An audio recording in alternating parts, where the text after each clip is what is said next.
Welcome to Tall Times podcast, a podcast made by beautifully tall people for beautifully tall people. I'm Letty Saunders, and today, rather fantastic tall gentleman joins me, Mr. Robert Cornegy. Hi, Robert. Hey, Letty, how are you? I'm very well, thank you. Remind me where you're coming from. You're coming from Brooklyn, New York. Brooklyn, New York, the wonderful city of Brooklyn. Ah, that's fabulous. And for our listeners, please tell me, Robert, how tall are you? So I'm going to try to tell you this in a long story. I was all my life 7 feet tall until Guinness Book registered me and my height for the world's tallest politician in 2019. Wow. And they did an aggregate morning, noon, and night for a couple of days in a row. And aggregately, I'm 6'10". Well, you're beautifully tall, and welcome to the podcast, Tall Times podcast, made specifically for beautifully tall people like yourself, Robert. I love it. So this Guinness Book of Records, your height was taken over 3 different times of the day. Yes, they want to make sure before you get whatever designation it is that they've done their due diligence. We had actual doctors, physicians who had to do those measurements. I had a doctor and my college physical trainer were present to do this. How old were you? This was 2019, so I was 50-something. 50-something. I'm 50-something. Shout out to all the 50-somethings making things happen in the world, Eddie. Absolutely. In fact, yes, I'm going to be 50-something in an extra year next week. So it's a fabulous time of life. And I'm blessed to be able to hit that age, as are you, because the alternative is not hitting that age. Absolutely. So your college trainer was with you when you had these done. Is that? Yes, and an actual physician from the local hospital had to be there as well. Okay. So is there a way that you could have pushed that at all? Your height? Could you have made, if you weren't, if you had enough water, if you were well hydrated, is there any way that you could have maximized? Or it just is? Funny enough, you're different heights during different parts of the day. Okay. Right. And your different weights during different parts of the day. So I want to say that overnight, because I guess you're stretched out. So early in the morning, you're at your tallest. And then during the course of the day, somehow it balances out. So they measured me 3 times a day, standing and laying for 3 days straight. Okay. Right. So I had to go somewhere, lay down. They would measure me laying down flat on my back with my head against the wall and then standing. So apparently you are different heights, or your height varies during the course of a day. Sure.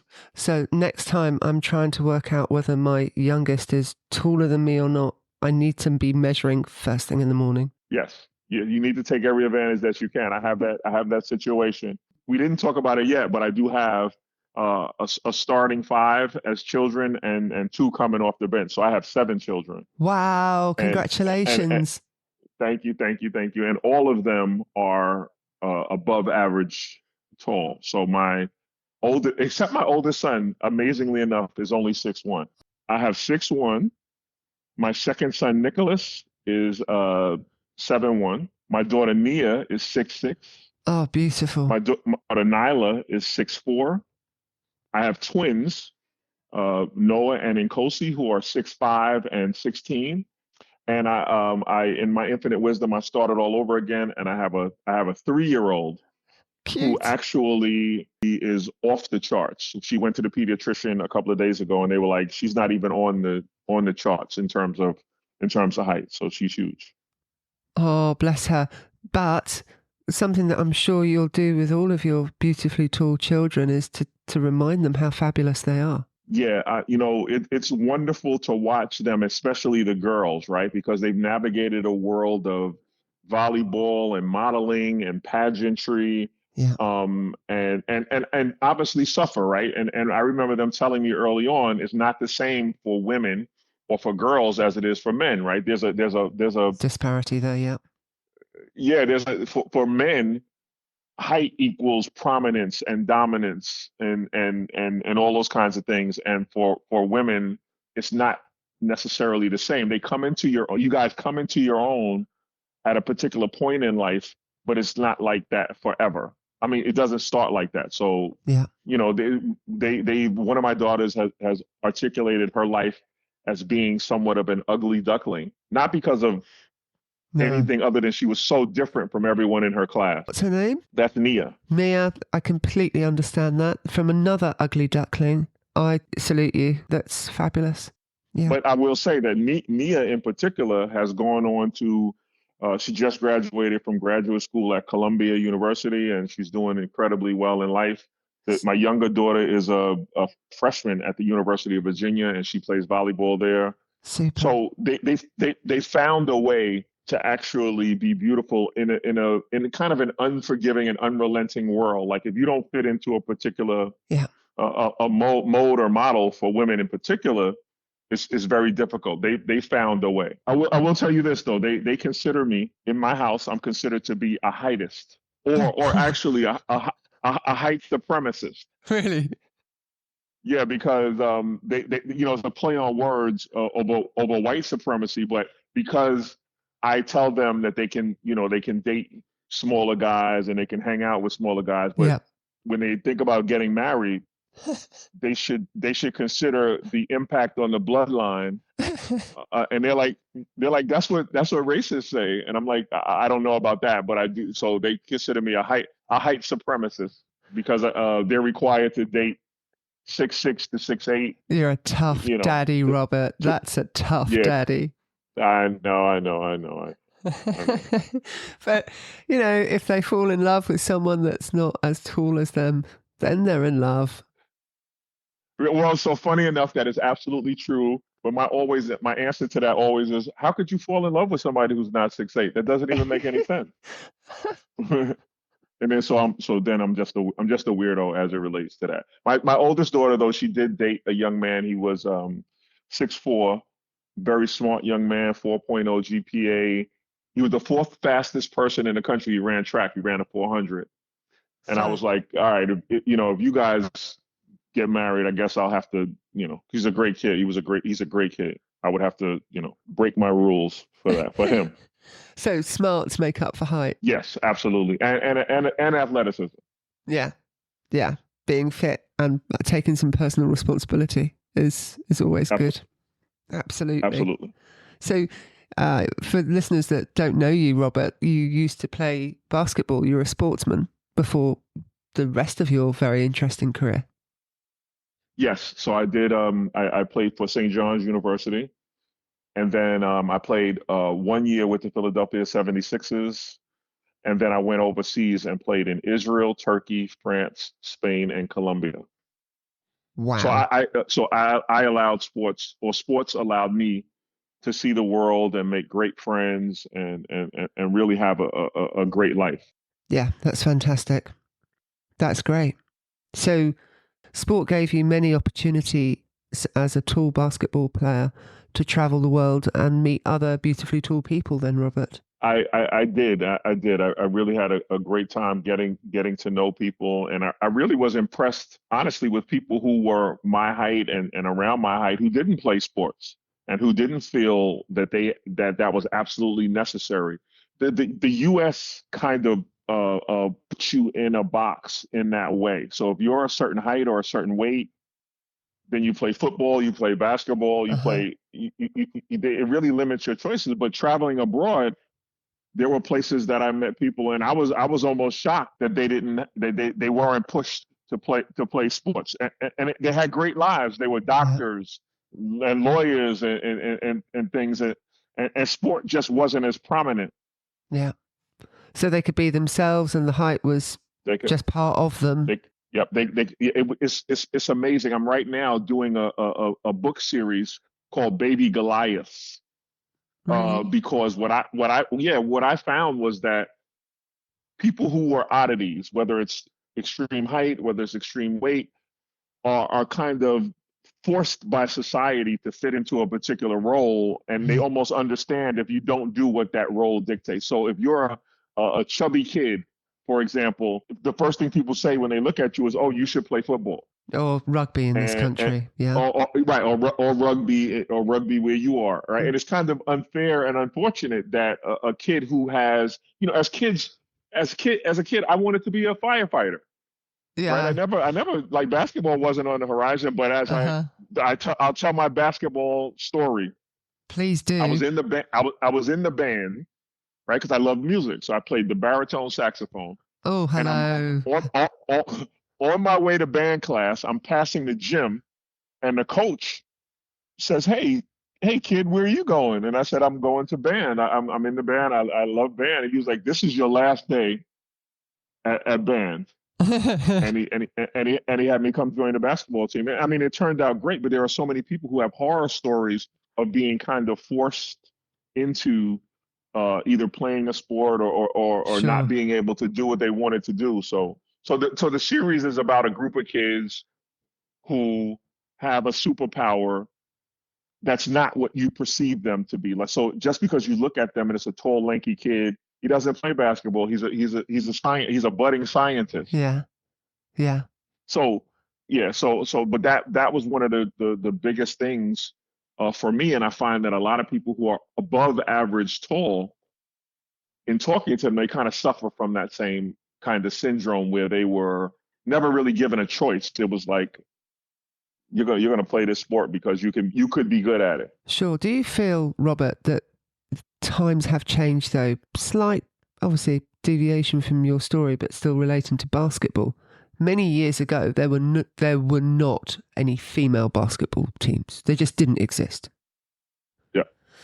So, Yes. So we're in a new era and in a new time, yeah, and I post on my timeline these leaps that women's sports are making, in particular basketball. So sure. it's really amazing. It's really amazing to watch the development of netball, Yeah, right? Because yeah. in Europe, neither netball or basketball. Yeah, to watch the integration of netball and basketball and its emergence for women around the world, I think is incredible. And again, Allowing women to have an opportunity to participate if they want to sure. is great. I mean, we have huge success with the Lionesses in England Yep. for the soccer, and Yep. that's fabulous. But when I was at school, there was a boys' basketball team, and I desperately wanted to play. I'm 6'3.5", and I wasn't allowed to play because I'm a girl. So I shaved all my hair off, dyed it brown, wore boys' kit, and played one game as a boy. Wow. Here in the US, there had to be federal legislation enacted in order for women's sports, basketball, volleyball, to get the same equipment, the same like we had to federally pass legislation in order for it to be recognized in this state, Title IX. How And long my daughters ago? have benefited from that. That's not that long ago. It's in the last 20 years. Okay, yeah, so now we're at a huge change, aren't we, where there's more and more equality in sports. As well there should be. If you look at the way women are elevating the sports that they participate in, whether it's gold medal achievement, whether it's world records being broken, women are really an asset to sports overall. So giving women and girls an opportunity to participate is incredible. My daughters benefited from it. They both played college, Division I college volleyball. But I remind them that there was a time that they wouldn't have been able to do that. Sure. And At least in their father's lifetime. yeah, absolutely. And there's still some issues with the sports kit that women are expected to wear. Absolutely, and the way that they're compensated, there's such a disparity as well. Sure. We're dealing with that here in the U.S. The disparity between what men earn, Yes. and what women earn. The WNBA players here are up in arms a little bit because what they make in a season, they have to now go abroad and play. So they got to play all year round in order to be able to take care of their families. Sure. So, really, I mean, your daughters are at the cutting edge of it now with their volleyball. Yes. We at Tall Talk Times wish them all the very best. Love to be able to speak to one of them at some time. 100%. To hear from them, when I hear from them, it's amazing about their shopping, how they find it. They dress really really nice, and a lot of people ask me ignorantly, how do your daughters dress so nice as tall as they are? They do a lot of research on Yeah. things, and there's a lot of, because we now shop globally, there's Yes. so many more opportunities for them to be able to get things in their size. My oldest daughter almost has the same inseam in her pants that I do. Okay, so what would that be in inches? I'm like a 38-40, depending on what the pants are. And for her, it's like a 38-40 because she's all leg. Okay, we have huge problem in the UK with clothing, women and men. Everything is online. The choice is very small. Obviously in New York, so you'll Yeah, but have but it's all custom. Like all my pieces are pretty much custom. The suits and I'm just finding here and there a piece or two, maybe a shirt. If you're not so you can find a lot of sportswear, but professional yeah, clothing is very difficult to find for the above average tall man and or woman, even in New York. professional tall clothing. I know a couple of clotheslines that listen to the podcast, and I'll be pointing this out to them. Yep. Yeah, okay, sportswear, t-shirts, no problem. But Yeah, sweatpants, yeah, sneakers. But if you need dress shoes, if you need yeah, a suit for an interview, yeah, it's very difficult and expensive. I mean, the cost. and expensive. Yeah, the Yep. cost is hugely inflated for anything that comes from a tool range. Yeah, every year they'll have prom outfit giveaways for young people who necessarily can't afford. I always participate in that Yeah, because there's always some kid who's like 6'8" who definitely can't find a prom outfit. So I always make sure that I try to donate that's to those brilliant. because I remember that difficult time for myself. That's excellent. That's something that maybe we can look into starting in the UK. That would be a really, Definitely. really good something for Tall Talk Times to get involved in. Hate the idea of young ladies, young men going to a prom or having a wedding or even a funeral that they haven't got the right attire for because of their height. It's Yeah. so unfair. Thank Very you for unfair. that. So, Robert, after your basketball career and traveling the world, you're not doing that anymore. Can you explain to the listeners what you do now? Yeah. So I traveling around, I always had kind of a heart for community and for people who were underserved, no matter what country it was in. And I could always see through a lens that there were different ways that different countries dealt with either poverty or disenfranchisement or all those kinds of things. And I always, I got to be honest, I'm a PK, which is a preacher's kid.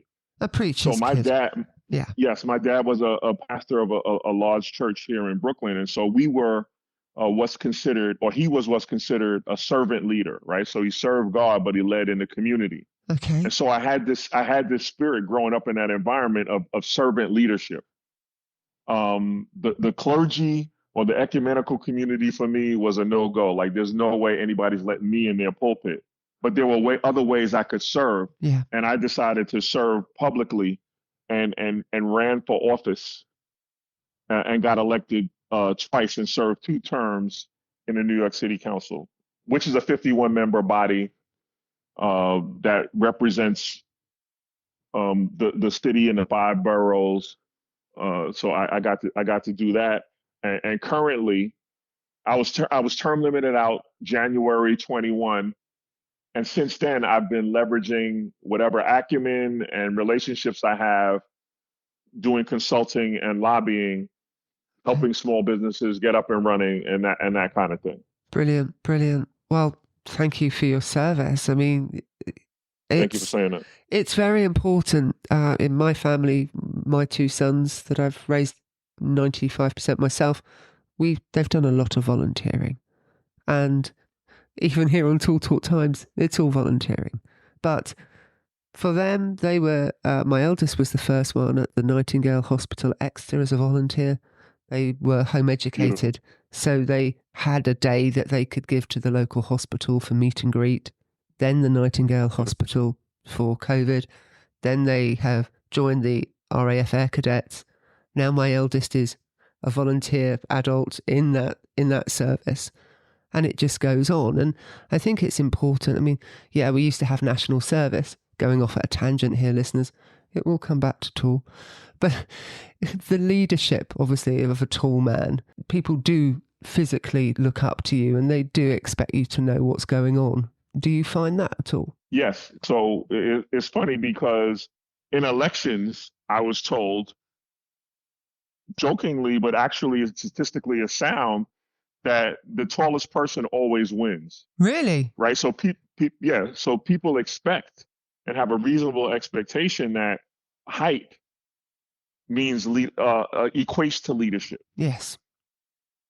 So you don't get to kind of like,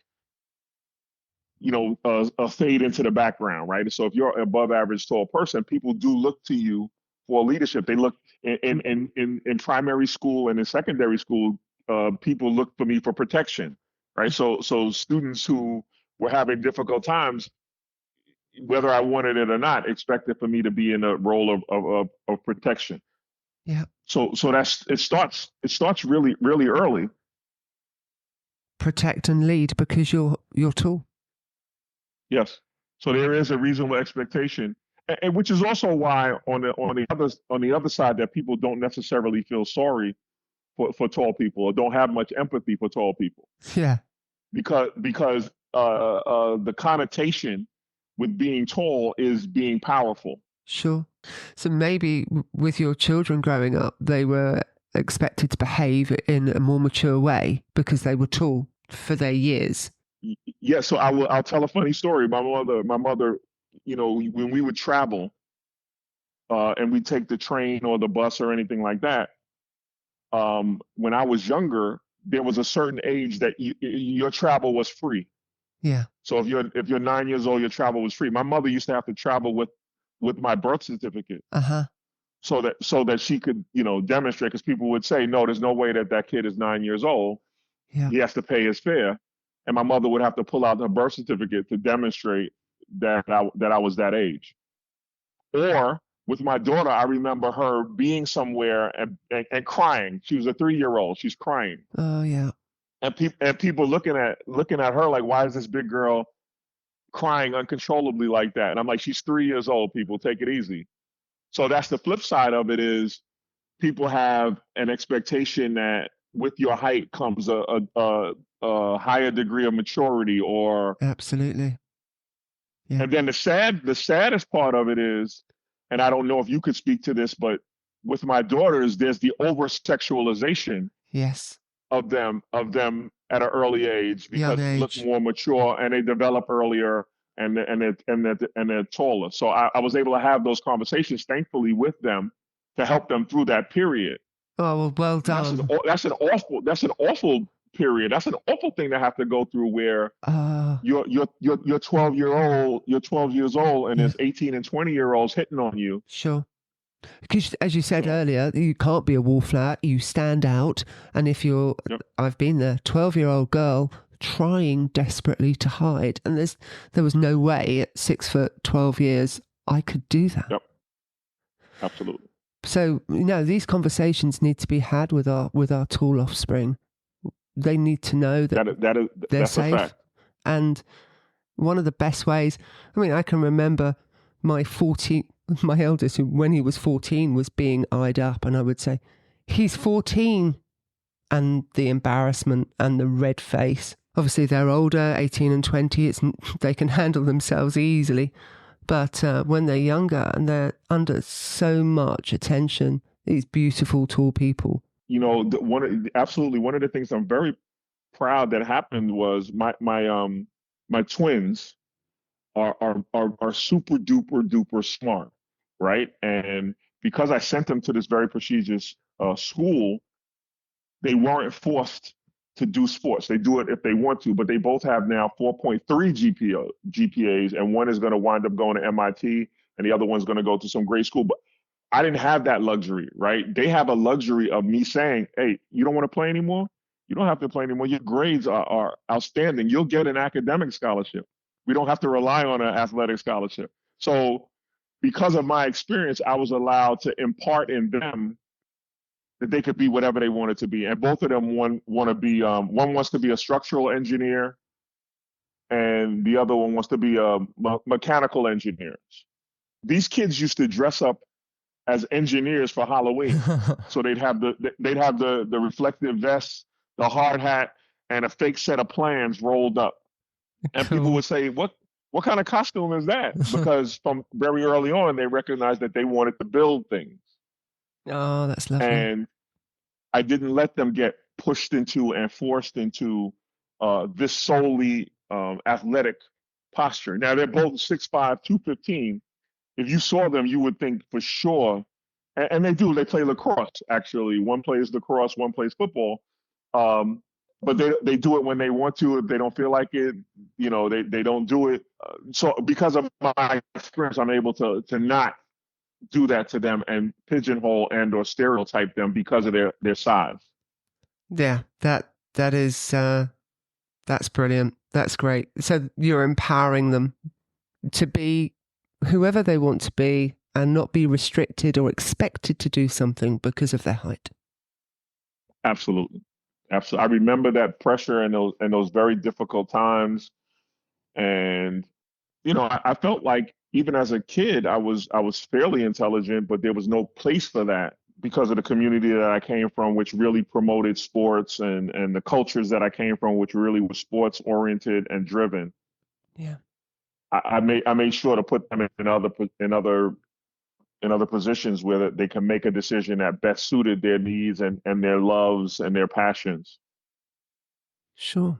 No, that's very important. So you've got, as you said, 7 children. Yes. 7 children. Do you ever have like big family meal get-togethers when everyone's there? Yes. So at this point, because people are, my oldest is 33. Okay. So he's got his own life and he's moved on. So I should have gave the ages. It's 33, 28, 24, 19, 16, and 3. So we get together very often. And it's something to witness when they're all together. But some are off at school, some are off, Yeah. live in other states. So we try to get together as often as possible.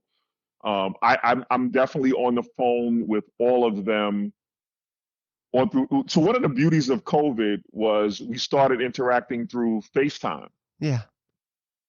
and Zooms, and we now still do that as a family. So when we're not gathered physically, we're still gathered on a Zoom, and everybody's checking in what they're doing and how successful they are. But we're pretty close knit. That's important because connecting, a lot of beautifully tall people do have issues with their mental health and Yes. it can be very, very hard. So, it's great to put photos up of our meets and say, hey, come and join us. But some people just don't feel able and they listen more to the podcast or join us on the groups. That's fine too. So during COVID, when everybody was under enormous emotional, mental stress, having those Zoom meets with the family, it must have been really a fantastic resource and very reassuring for all of you. But it also shows how resilient we are as human beings, right? And how we find ways, even in the toughest times, to stay engaged. Yeah.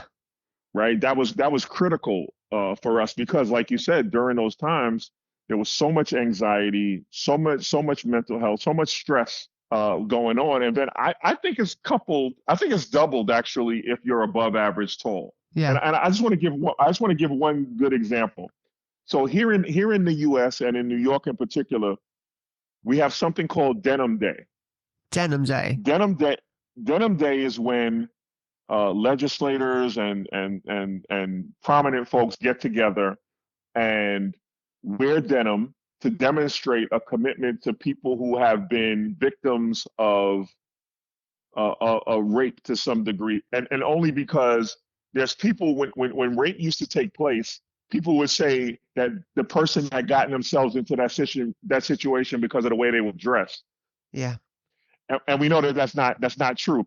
There's predatory behavior. So we wear denim to support those victims.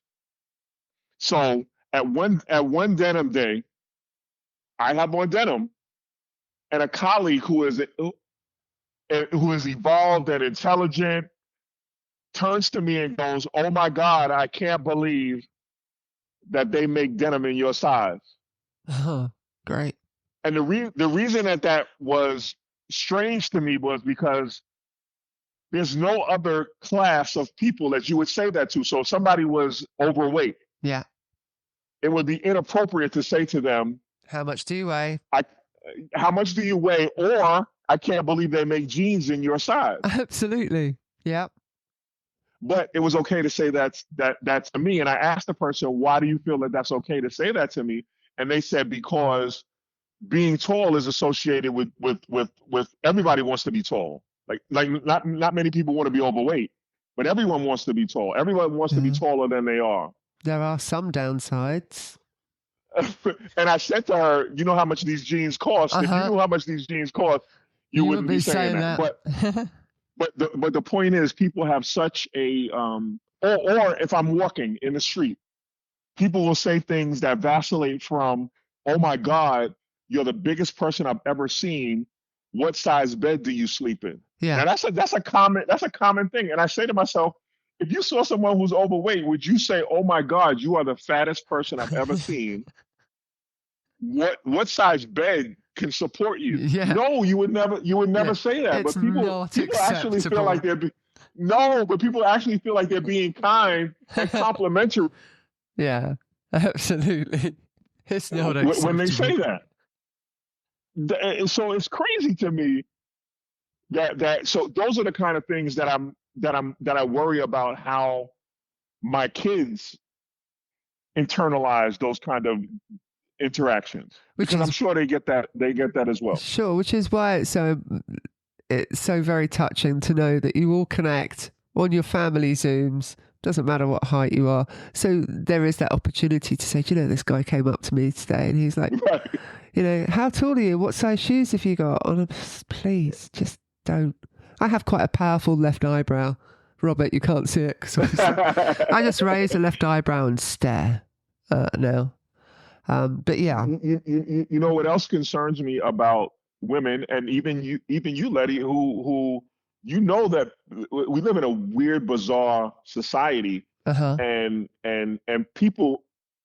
I understand that people fetish, a lot. So there are fetishes for tall women, and there's fetishes for tall men. There's all kind of. Don't make me press a button, Robert. If I have to press that explicit content, it just goes off in a completely different podcast zone. Yeah. So maybe on another podcast that can be discussed.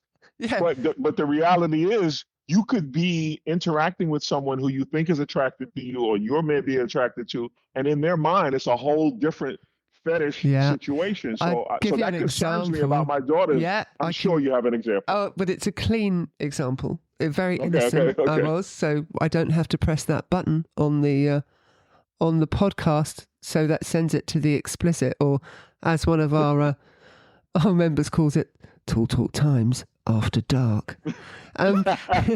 Thanks, Steve. So there I was we had a meetup.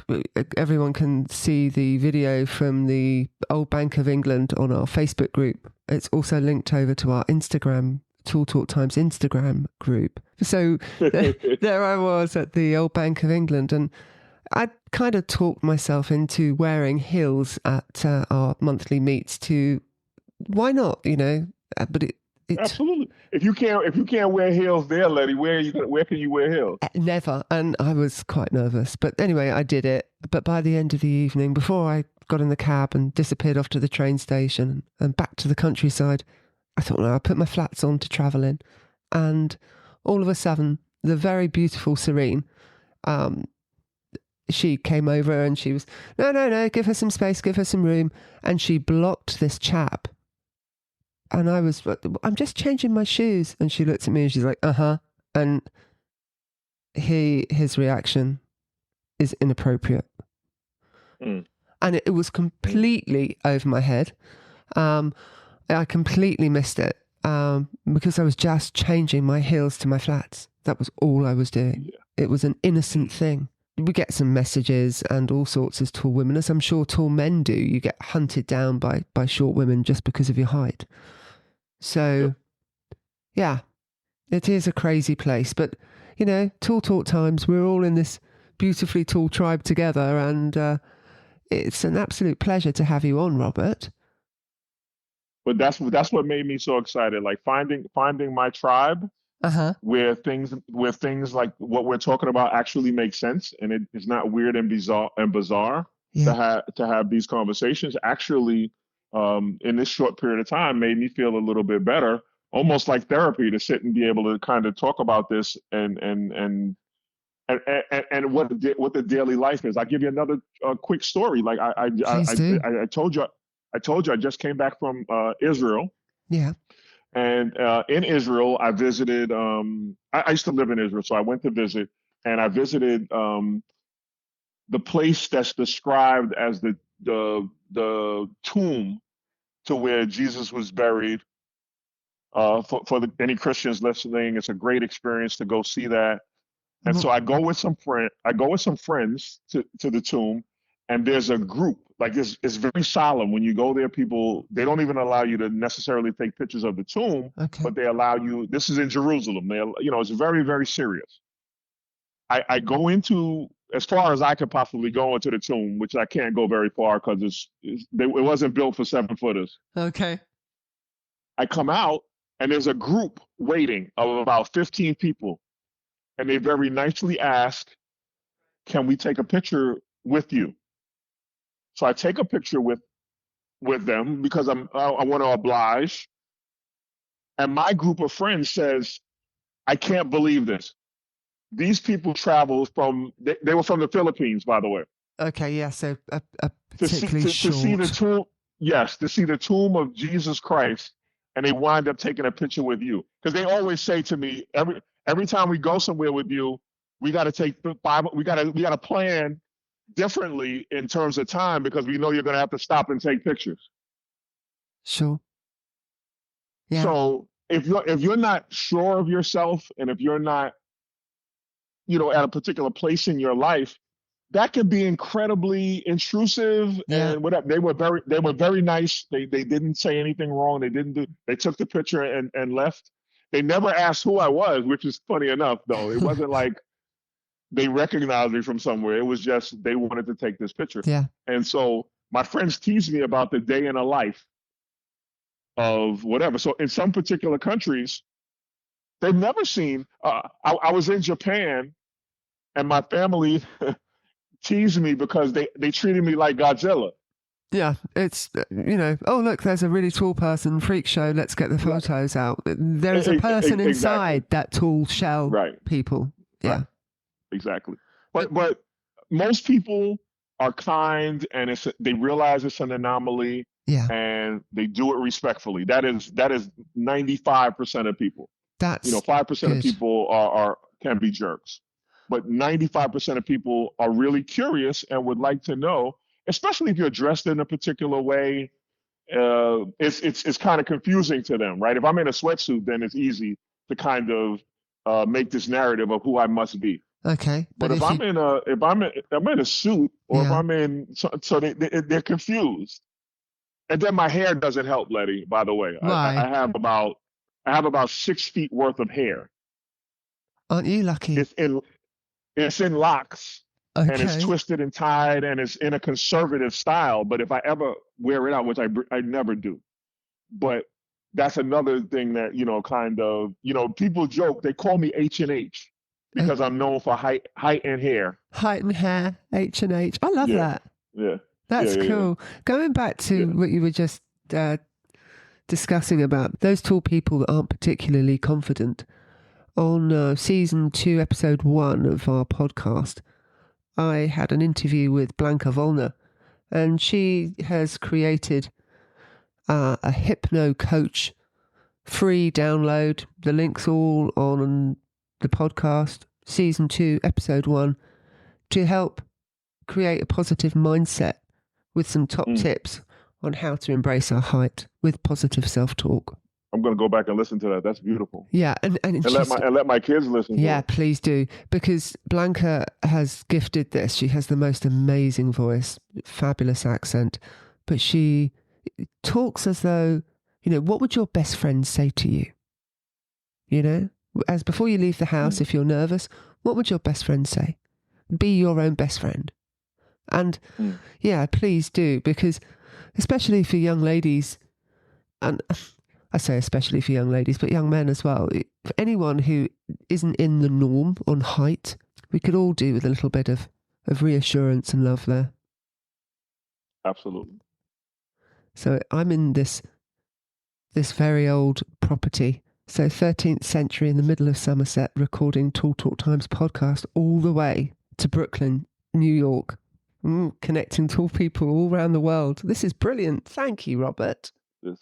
Thank you for allowing me to be on. It was great. It's great speaking to you. I look forward to expanding and getting to know the network and seeing how, if there's any value that I can add, please don't hesitate. No, it's fabulous. I mean, yeah, there are other tall groups out there, but we do try and remain as positive as we can and as inclusive as possible.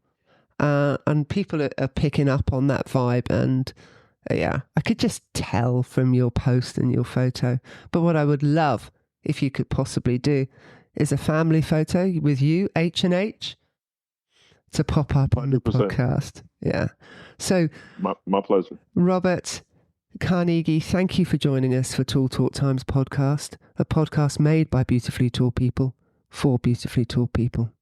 Thanks. Bye, guys.